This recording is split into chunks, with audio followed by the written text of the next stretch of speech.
So the ones that run this matrix are Arabs, Iranians, Rockefeller, and the Rothschilds. So these Arabs are Muslims. That we can judge a culture by how it treats its animals. In November 2022, the mayor of Hebron announced that the municipality would pay 20 shekels, or about $5, to anyone who delivered a dead stray dog or killed one. Obviously, what followed was the slaughter of dogs that was condemned by animal rights organizations around the world.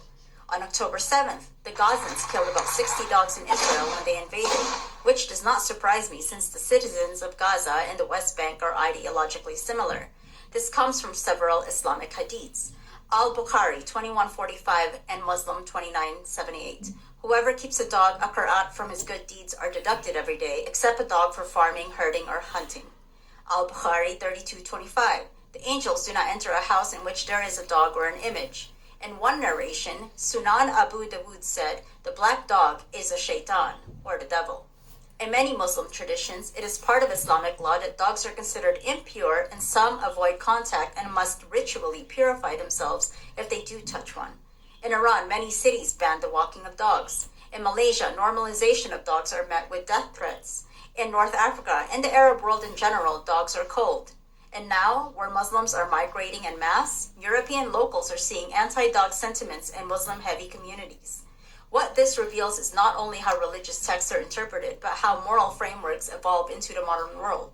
A culture that restricts empathy toward one creature doesn't just stop there. It often extends to other beings, including humans.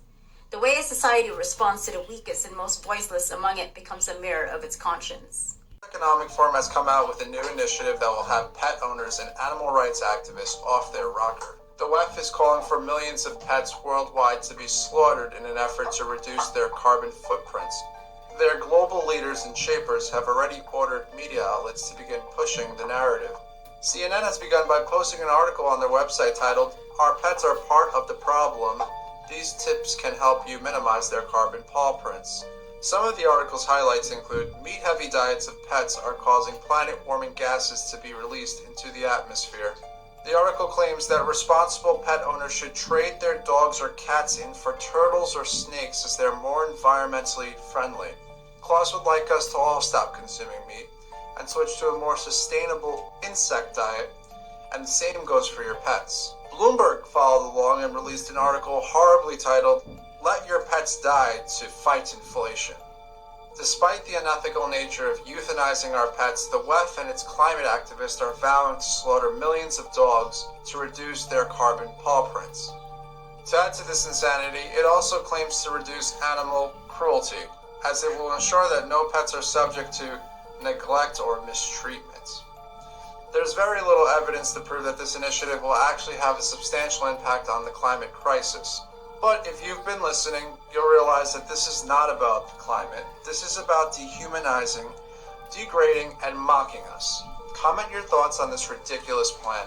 Keeps getting better. The USDA quietly approved Merck's self-amplifying messenger RNA. The USDA has not conducted any long-term testing and consequently has not warned the public. Merck has launched a new rabies vaccine called Novavax NXT, which is based on saRNA, and veterinarians are now rolling it out across the United States. The saRNA replicates in your dog or cat's body and spreads throughout its organs and brain. Long-term effects? Unknown. Side effects? Increased aggression, excess salivation, seizures, vertigo, paralysis, and death. There was no long-term safety research by an independent lab. Instead, research was conducted by Merck's own Intervet lab over 14 days. That's right, 14. And the results were neither peer-reviewed nor made available to the public. 38 dogs and cats were used for the experimental study, and 35 of those test pets were euthanized after the 2-week research period. And there are other vaccines in the Merck saRNA lineup, such as Novavax NXT feline leukemia vaccine for cats. Then there is the Novavax NXT canine flu vaccine for dogs. If your vet actually convinces you that your dog or cat needs these deadly shots, they are not inexpensive. Then there's the shedding. There is limited data on shedding from pets, but if you jab your pet with saRNA, you can bet your boots that you won't like the shedding if it happens. Make sure you have a veterinarian who informs you precisely what's in the vaccinations they give your pets before administering them, or find a veterinarian who is willing to tell you. Meanwhile, Big Pharma and Big Food are injecting messenger RNA into farmyard animals, incorporating it into cosmetics, skincare supplements, dental products such as anesthetic shots, floss, and toothpaste. And they are also planning to spray fields of vegetables with messenger RNA. Ask questions, folks.